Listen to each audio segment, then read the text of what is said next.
नमस्कार, माझे नाव स्वरा चंद्रशेखर खवरे. मी आता चौथीची विद्यार्थिनी. आज मी तुम्हाला लोकमान्य टिळकांच्या शाळेतील एक प्रसंग सांगणार आहे. स्वराज्य हा माझा जन्मसिद्ध हक्क आहे आणि तो मी मिळवणारच, असे इंग्रजांना ठणकावून सांगणाऱ्या आपल्या लोकमान्य टिळकांची आज पुण्यतिथी आहे.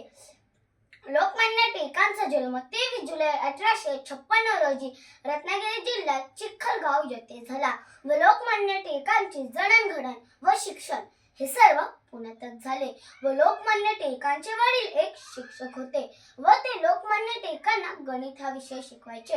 लोकमान्य टिळक लहानपणापासूनच खूप हुशार होते. ते शाळेतही खूप हुशार होते. सर्व शिक्षकांचे ते लाडके होते. आता त्यांच्या शाळेतीलच मी एक प्रसंग तुम्हाला सांगणार आहे. एके दिवशी काय झालं, लोकमान्य टिळकांच्या वर्गावर गणिताचा तास होता.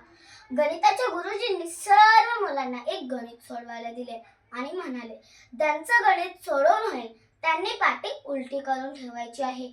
एकेका मुलांचं गणित सोडवून होत होतं, ते पाटी उलटी करून ठेवत होते. आपल्या लोकमान्य टिळकांचं गणित ही सोडवून झालं, त्यांनी ही पाटी उलटी करून ठेवली. मग सर म्हणाले, आता मी सर्वांचं गणित तपासायला येतोय. सर एकेका मुलांचं गणित तपासतात. तेव्हा लोकमान्य टिळकांची वेळ येते. लोकमान्य टिळक उभे राहतात, आपली पाटी सरळ करून गुरुजींना दाखवतात. गुरुजींनी लोकमान्य टिळकांच्या पाटीवर चुकीची खूण दिली. लोकमान्य टिळकांना आश्चर्य वाटले, हे माझं गणित बरोबर आहे, तरी गुरुजींनी मला चुकीची खूण का बरं दिली? लोकमान्य टिळकांनी तिथेच विचारले, गुरुजी, माझं गणित बरोबर आहे, तरी तुम्ही मला चुकीची खूण का बरं दिली? मग गुरुजी म्हणाले, अरे बाळ, तुझं गणित बरोबर असलं तरी पद्धत वेगळी आहे. परवा मी त्या पद्धतीने शिकवलं होतं, मला त्याच पद्धतीने हवं होतं, म्हणून मी चुकीची अशी खूण दिली. लोकमान्य टिळकांना काही हे पटलेच नाही. गणिताचा तास संपूपर्यंत लोकमान्य टिळकांना अस्वस्थ वाटू लागले. त्यांचं कशातही मन लागत नव्हते. तसा गणिताचा तास संपला. लोकमान्य टिळक गणिताची पाटी घेऊन मुख्याध्यापकांकडे जातात आणि मुख्याध्यापकांना म्हणतात, आता गुरुजी, तुम्हीच बघा, हे गणित बरोबर आहे की चुकीचं? मुख्याध्यापक म्हणाले, हे गणित तर बरोबर आहे.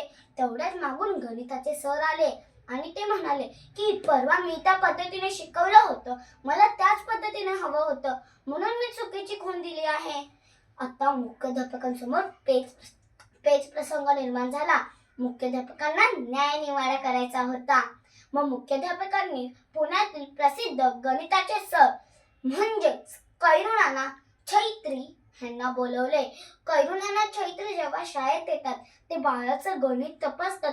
त्यांना आश्चर्य वाटते, एवढं अवघड गणित एवढ्या सोप्या पद्धतीत व एवढं छान कसं बरं सोडवले? कैरूनाना छैत्रीने लोकमान्य टिळकांना शाबासकी दिली, छान, असंच पुढे जा. मग गणिताच्या सरांनाही मान्य करावं लागलं. ते लोकमान्य टिळकांना म्हणाले, मान्य केलं रे, तुझं गणित बरोबर आहे. या प्रकारे आपले लोकमान्य टिळक करारी स्वभावाचे व स्वाभिमानी होते.